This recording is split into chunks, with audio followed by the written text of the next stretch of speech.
아까 원내대표님도 오늘 있을 법무부 장관 인사청문회에 대해서 말씀하셨는데요. 저도 관련해서 먼저 말씀을 좀 드리도록 하겠습니다.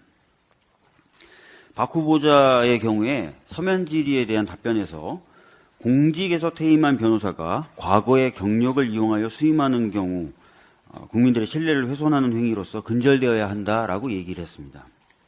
그리고 본인은 사건을 수임하는 과정에서 광고를 하거나 한 적이 없다 이렇게 얘기를 했습니다.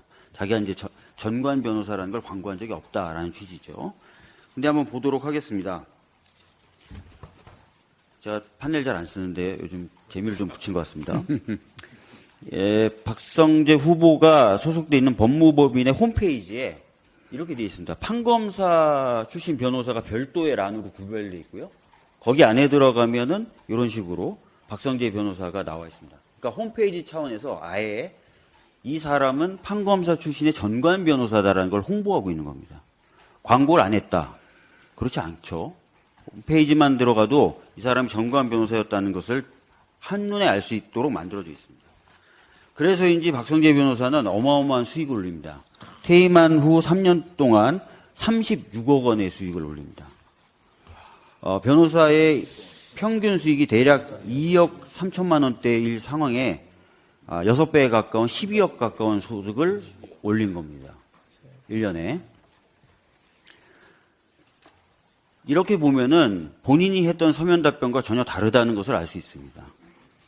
광고를 안 한 것이 아니라 법무법인 차원에서 적극적으로 홍보를 했고 그 결과 전관이라는 이유로 막대한 수익을 얻은 것입니다.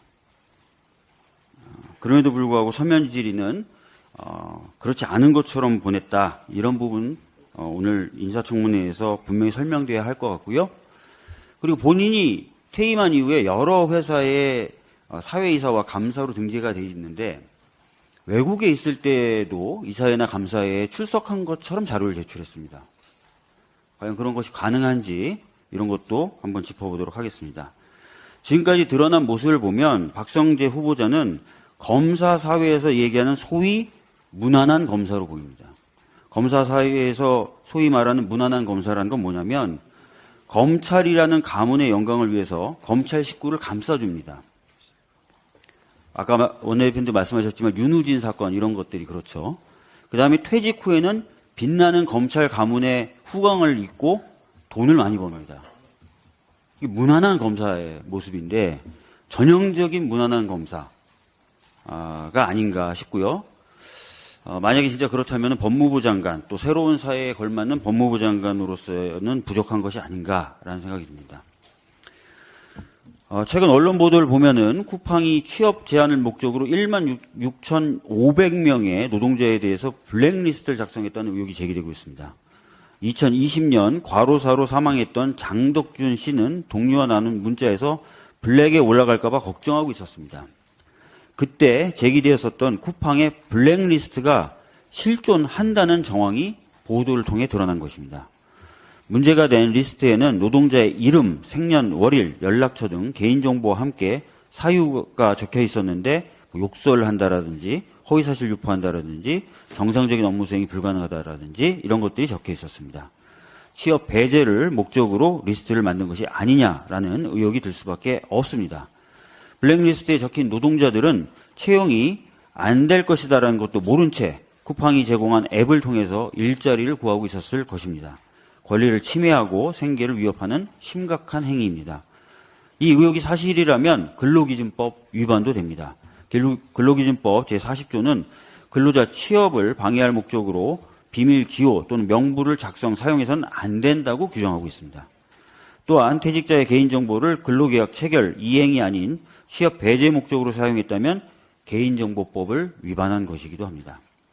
근데 이 리스트에는 노동자들 뿐만 아니라 언론인들도 포함되어 있다고 합니다. 쿠팡에 대해서 비판적인 기사를 쓴 언론인 뿐만 아니라 취재 가능성이 높은 사회부 기자들까지도 다 명단에 집어넣었다고 합니다. 비판적인 취재나 비판을 사전에 봉쇄하라는 것 아닌가라는 의혹이 들 수밖에 없습니다. 이러한 인적사항의 입수 경로 확인해서 법 위반 여부 확인하고 책임을 물어야 할 것입니다.